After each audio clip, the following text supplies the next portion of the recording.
All world and birds. Memory stories. There was a day before COVID where I went on Grindr, and I picked up a guy from the library. I will call him Mr. Pooh. Well, there was something weird about him, and I guess I had an instinct about him, and I never had sex and never slept with him.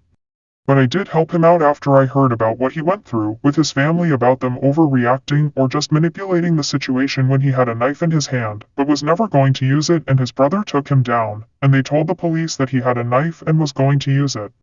After that, he had cocaine planted on his clothes and went to jail and got bashed in the head, and he didn't see who he was.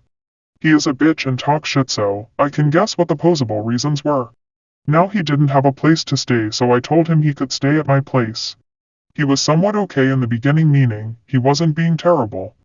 Eventually, he got tormenting saying things that would hurt people's feelings, and he did it in private and sometimes in public, like the grocery store, where they did nothing but witness it and do nothing. So he was a bully slash bitch. And there was a time where he asked to go to the hospital, so we went, and well, he did all the wrong things, but some of it looked on purpose. They had him see the psychologist, and he just passed back and forth and said things that he thought were right but were a bit childish and bright. Like I said, he did all the wrong things. When that was happening, I was like, OMG, you're going to the nut house, and he did get put in the nut house part of the hospital for evaluation for 3 days. But not before he made a scene and got injected with a yellow liquid. Well, he got diagnosed a borderline schizophrenic, but between you and me, I think that was some classification that they give people with certain abilities that they can't control or something else, but of course, some actually have that. He would get more help from the government for housing and stuff, so he had a safety net in a way. Oh, and his eye roll of a mother tells me what Mr. Pooh was diagnosed with. Then, she continued to try to make herself look like a victim of him and continued to let me know all these things to make herself look like a good person. In the end, she gave me $100 direct deposit each month for his food, but of course, he almost always went over budget. So eventually, after that, he was sent to an addict facility to get better because supposedly he was addicted to weed slash marijuana. Yes, this was before it became legal. And because his family wasn't more organized and asked for a day off at work to get things done, I drove the bastard pooper to the facility. I don't know how all that works, so I left him there, since he didn't want me to come in. If I was supposed to go in with him, I don't know. He wanted me to go back to his family, and I definitely did not want to spend time with those people. He probably did that because he knew that in the future, I would write it down, or something, and in time make some people think of me like a writer that writes about TikTokers on a website and psychology babbles about them. Well, after all that, a few weeks later, he checked himself out early. I met his friend that he sits on and rubs himself on him with his whole body weight, being cocky, then continues to fight with him even when they close the door to their room before they sleep. Well, I think all that racket was cover, so no one would know if they were fudging or for something else. Eventually, he did meet a Russian he did his gym trials with and others that he met. He also met my dodgeball team at the time in karaoke, which was mostly them switching songs whenever they knew that Mr. Pooper was going to do something that they didn't want him to do. A group of people had a birthday party, so I invited Mr. Pooh. A few of the guys turned out to be drug dealers. The birthday boy told me his assault and battery best friend was a drug dealer. They keep me occupied, so they could go back to the room with him alone. When I get back in, I see the end of a conversation, where some skinny dude is gesturing with his fingers cocaine use, so they were either intimidating him or blackmail? Well, that's when I knew I would intentionally not see them again. There was some picnic that people that my family grew up seeing and their friends were there.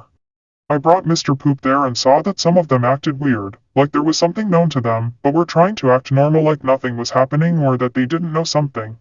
Mr. Poop did not act out during that meet, funny enough. Some ignored him and tossed him aside, and went straight to trying to ask me questions about my life.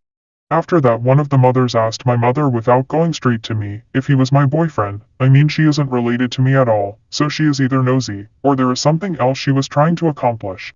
My mother seemed to buy me things at Christmas that she would like me to wear when we met up with those families, and she did make me somewhat match with one of them at least. I roll.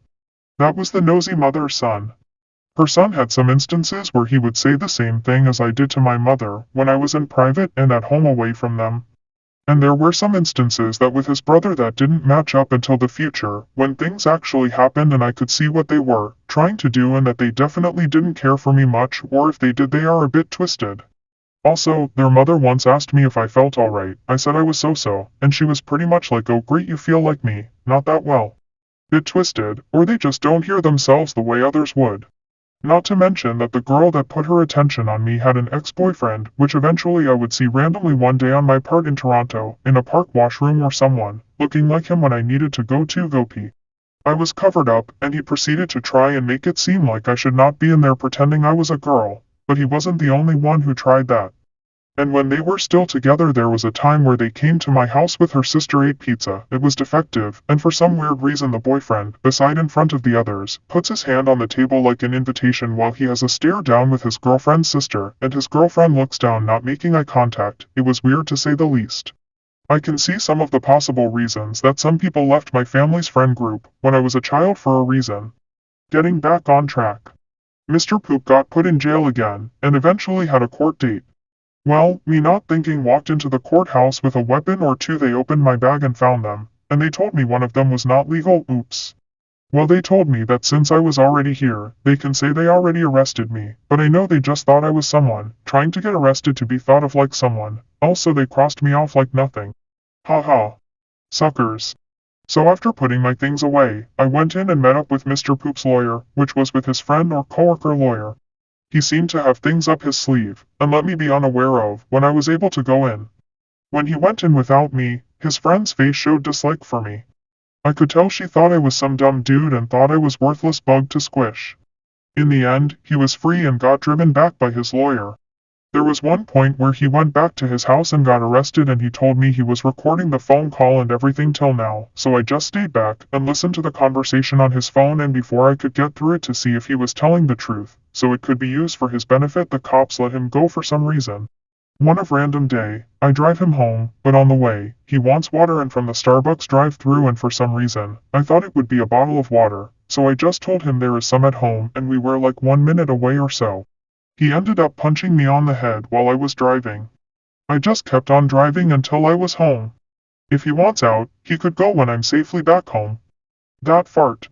One day we are in the movie theater parking lot and he ends up falsely accusing me to the cops of taking him without him wanting to, but I knew I did nothing wrong. They just end up bringing cops to the house to watch him take all his things out of the house, and while that they get information from him by looking at him that everything someone does is for a reason. They said that out loud. Before they leave, Mr. Poop gave me his court information disc, but he told me earlier it didn't work and, like, why would I want it? So I give it to the cop and the cop gives it back to him. After that, I helped him one last time, snuck him in, he slept on my bed, and I slept on the sofa cushions on the floor. But ends up not wanting to be there and leaves. Ending with me telling him I don't want to talk to him anymore, and this way he and his family are out of my life. Crazy manipulative bunch of users. It got to the point that he got stable enough and I couldn't help, or he didn't need my help anymore and I didn't want to be his punching bag. Beep. On a side note, as I see in the show Big Brother 2023, this company, unlike insurance companies that have rules that punish people for not saying something out loud in a certain time frame, which does not promote open communication, because information can be used to solve a problem in the future, no matter how long ago it happened, and because they are preventing that or deterring that, they are part of the problem. The reason could be that you know you were in the right, and the person said they would report you, so when you hear nothing from them, you might assume they saw they were in the wrong right away. But sometimes it just doesn't occur to you at that moment, and in the future, things happen and then that information comes up. And it looks like Big Brother at least leave an open flow of communication, so they can solve the problem. End of his memory story. Bye.